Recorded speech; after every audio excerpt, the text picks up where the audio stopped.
কাতারে আসলে আমরা বুঝতাম কাতারের এয়ারপোর্টটা কত সুন্দর সত্যি। আহ, এটা বেস্ট একটা এয়ারপোর্ট, যেটা মানে বলার মতন না, সত্যি কথা। মানে এয়ারপোর্টটা যদি আপনি দেখেন, এত সুন্দর, কাছ থেকে বিমান দেখা যায়, কাছ থেকে সব কিছু দেখা যায়।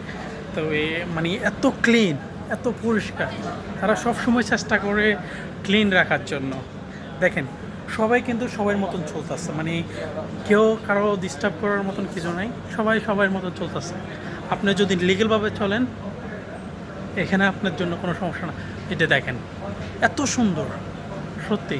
মানে আবার বাংলাদেশে, আমি আসলে আমাদের বাংলাদেশটা যদি এরকম হতো তাহলে আমরা অনেক ডেভেলপ হয়ে যেত, বাট বাংলাদেশে আমরা কখনো হতে পারবো না, এটাই বাস্তবতা। আমাদের নীতি ঠিক নেই, যেটা সত্যি কথা।